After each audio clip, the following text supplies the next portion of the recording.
Ini keganjilan proses hukum yang ke-27 dari 30 keganjilan. Tentang pelanggaran etika profesi hakim. Pelanggaran etika profesi hakim ini dengan nyata telah terjadi kepada diri saya. Saya siap bersumpah mempertaruhkan apapun jika hal ini diingkari si hakim, atau dengan cara apapun saya siap. Bahwa dalam menjalankan tugas yudisialnya, hakim harus memberikan kesempatan yang sama terhadap pencari keadilan, termasuk memberikan kesempatan kepada saya selaku tersangka untuk memberikan keterangan, sehingga menghindari terjadinya kekeliruan dalam membuat keputusan. Fakta pertama, pada saat saya di persidangan duduk di muka majelis hakim untuk diminta keterangan sebagai tersangka, salah satu hakim telah dengan tegas memerintahkan saya untuk memberhentikan dan melarang saya berbicara atau memberi keterangan selain apa yang ditanya. Saya saat itu merasa, oh begini caranya memberi kesaksian di persidangan. Jika ditanya hakim, apa warnanya? Saya harus jawab dengan tegas, seperti apa yang saya lihat, hijau. Tidak boleh saya memberi keterangan, karena warna hitam tercampur warna kuning menjadi hijau. Nggak boleh.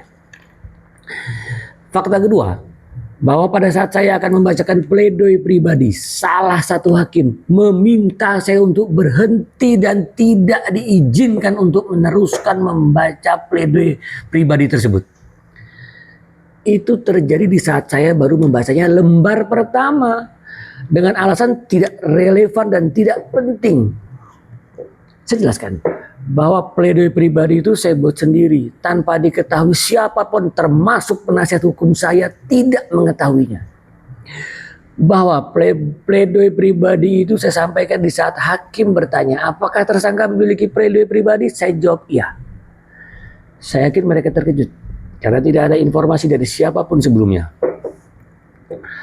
Bahwa di dalam pledoi pribadi itu tidak ada sedikit pun menceritakan tentang biografi atau kesedihan keluarga atau hal-hal lain yang tidak ada relevansi dan tidak ada kaitannya dengan proses hukum.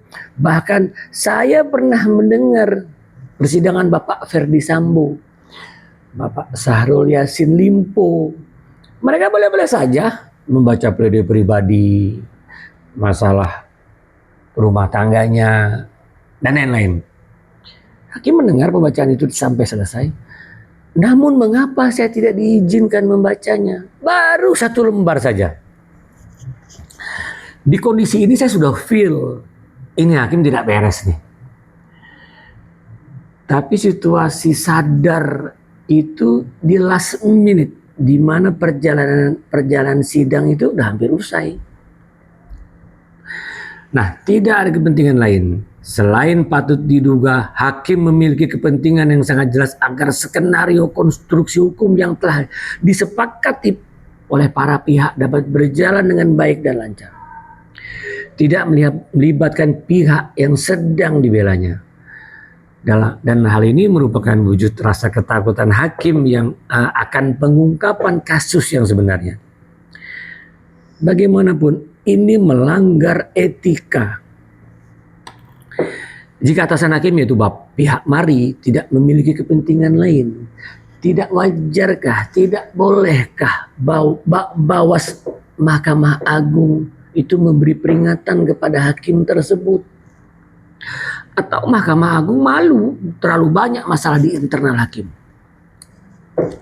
Saya hanya bisa bilang, jika hakim saat itu netral, tentunya mencari dan mendengar informasi sebanyak-banyaknya untuk mendapatkan alat bukti, sehingga kelak menghindari terjadi kekeliruan dalam membuat keputusan. Tentunya kesaksian saya seorang tersangka dan isi pledoi saya harus didengar.